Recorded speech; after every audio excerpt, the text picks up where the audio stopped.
ভাঙড়ে তৃণমূল কর্মীর দোকানে আগুন লাগানোর অভিযোগ আইএসএফ এর বিরুদ্ধে। আইএসএফ নেতা রাহুল মোল্লার বিরুদ্ধে অভিযোগ, তৃণমূল কর্মী মইবুল মোল্লার দোকানে আগুন। ঘটনাকে কেন্দ্র করে এলাকায় ধুন্ধুমার পরিস্থিতি। ঘটনাস্থলে ভাঙড় থানার পুলিশ। এই সেই দোকান যা ভেঙে গুড়িয়ে দেওয়া হয়েছে রীতিমতো। আইএসএফ নেতা রাহুল মোল্লার বিরুদ্ধে এই অভিযোগ উঠেছে যে আগুন লাগিয়ে দেওয়ার অভিযোগ উঠেছে আইএসএফ এর বিরুদ্ধে। আইএসএফ নেতা রাহুল মোল্লার বিরুদ্ধে এই অভিযোগ, তৃণমূল কর্মী মইবুল মোল্লার দোকানে আগুন ধরিয়ে দেওয়া হয়েছে। ঘটনাকে কেন্দ্র করে এলাকায় রীতিমতো ধুন্ধুমার।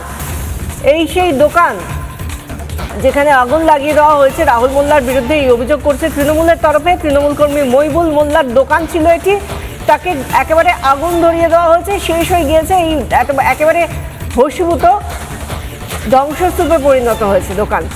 আরাবুল বার্তা দিয়েছে যে যারা তৃণমূলের হারমাদারা আছে তাদের দোকান বাড়ি ঘরদোর লুট করো। আমরা ভাঙড় ক্যানিং দুটোই চিটতেছি, তো বিজেপি সরকারে আসবে, তৃণমূল সরকার থাকবে না। ওই বার্তা শুনে আইএসএফ এর যারা কর্মী নেতারা আছে বুথে বুথে ললমুড়ি রাহুলের নেতৃত্বে আমার দোকানের উপরে হামলা করে সমস্ত ইলেকট্রিকের সরঞ্জাম, নতুন ও পুরনো জিনিস সব খালে ফেলে দেয়। পাকা ইলেকট্রিকের সরঞ্জাম ফেলে ওরা চতুর্দিকে আগুন মানে পেট্রোল লাগিয়ে দিয়ে আগুন ধরিয়ে দেয়।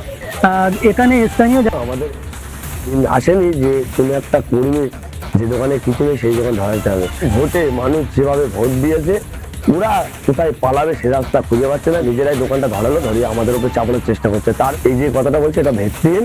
ওদের পায়ের তলা নেই, ওরা হাঁটছে ভাঙড়, সেই ভয়তে এইগুলো করছে। এখানে সুযোগ পাচ্ছে তৃণমূল, মনে করছি তাদের রাজ এখনো আছে, তাই হামলাও করে যাচ্ছে। আমি গতকাল গেছিলাম দৌলতাবাদে, একটা গরিব মানে যশ গরিব পরিবার, একটা তারা কংগ্রেস করে, তাই তাদের বাড়িতে একটা কোনায় আগুন ধরে দেওয়া হলো, মারধর করা। তৃণমূল এই সন্ত্রাস শুরু করে দিয়েছে, আমরা তার সন্ত্রাসের মোকাবিলা করছি। কালকে দৌলতাবাদ গেছিলাম, থানায় এফআইআর করেছি, থানা ঘেরাও করব, পুলিশের দালালি সেখানটায় বন্ধ করবে। এখানেও গেছিলাম জলের দাবিতে, দেখতে জলের সুবিধা থেকে মানুষকে বঞ্চিত করা হয়েছে। এখানেও প্রশাসনকে বলবো, জল না পেলে আমি অবস্থাটা করব।